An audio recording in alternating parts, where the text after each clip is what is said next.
সাক্ষাৎকার নিতে কেউ ঘরের বউকে পাঠায়, সেটাই হয়েছে এবারের বিশ্বকাপে। মাঠে দলকে এইমাত্র জিতিয়েছেন, স্বাভাবিকভাবেই মনটা খুশিতে উড়ু উড়ু। খেয়ালই করেননি মাইক্রোফোন হাতে কেউ একজন এগিয়ে গেলেন। ম্যাচ সেরা খেলোয়াড়ের তাৎক্ষণিক সাক্ষাৎকার নেওয়া হবে। আপনি খুশি মনে ঘাড় ঘুরিয়ে তাকাতেই আক্কেল গুরুম।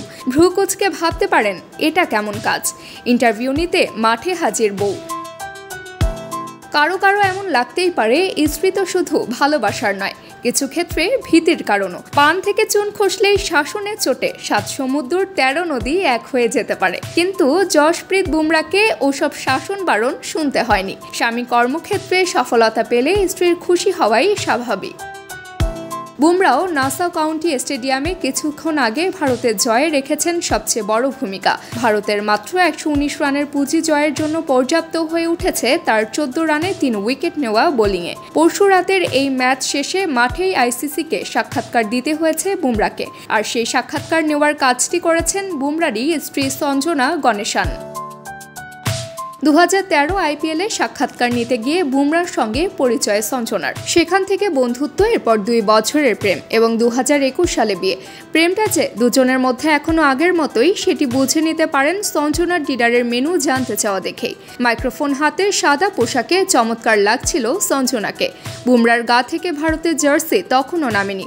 স্ত্রী সঞ্জনাকে দেখে এতটুকু অপ্রস্তুত না হয়ে পকেটে হাত ঢুকিয়ে নির্ভর আত্মবিশ্বাসী পুরুষের মতোই তার সামনে দাঁড়ালেন। ক্রীড়া সাংবাদিকতা, উপস্থাপনা ও ক্রিকেট ম্যাচ সম্প্রচারে অভিজ্ঞ সঞ্জনাও মাইক্রোফোন হাতে বেশ সপ্রতিভ ছিলেন।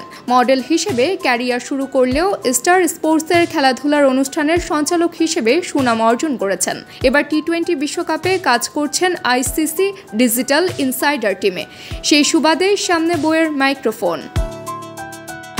দুজনের আলাপটা হলো ক্রিকেট নিয়েই। পাকিস্তানের বিপক্ষে নিজের পারফরমেন্স নিয়ে বুমরা বললেন, দিনটা ভালো ছিল, উইকেট পাল্টেছে। শেষবার যে উইকেটে খেলেছিলাম সেটাই অনেক সাহায্য ছিল। সকালে আকাশ মেঘাচ্ছন্ন ছিল, পরে সূর্য ওঠায় উইকেট শুকিয়ে ব্যাটিং সহায়ক হয়ে ওঠে।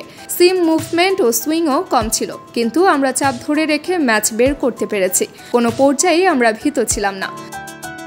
পঞ্চম ওভারে বাবর আজমকে স্লিপে ক্যাচ বানিয়ে শুরুটা করেছিলেন বুমরাই। 31 রান করা মোহাম্মদ রিজওয়ানকে ফেরান 15তম ওভারে। এরপরই ম্যাচের মোড় ঘুরতে শুরু করে। সঞ্জনাও বিশেষজ্ঞদের মতো ম্যাচের ওই মুহূর্তে নিয়ে জানতে চান বুমরার কাছে। ক্রিকেটের কঠিন ব্যাপারগুলো স্ত্রীকে সহজভাবে বোঝানোর চেষ্টা করেন বুমরা। পরিস্থিতি বুঝতে হয়েছে, অন্য ব্যাটসম্যানদের নিয়েও ভাবতে হয়েছে। রান তোলা কঠিন, করার চেষ্টা করেছি। বড় সীমানা দিয়ে মারতে বাধ্য করেছি, বল একটু নিচুও হয়েছে।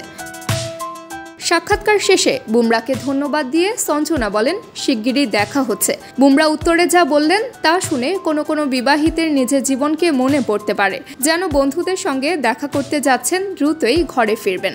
এমন একটা তাগিদ দেখিয়ে বুমরা বলেন, 30 মিনিটের মধ্যে দেখা হচ্ছে। সম্ভবত জীবনসঙ্গীর এমন প্রতিশ্রুতির সঙ্গে পরিচিত বলেই হো হো করে হেসে ফেলেন সঞ্জনা। প্রস্থানরত বুমরাকে পেছন থেকে ডেকে বলেন, ডিনারে কি থাকছে।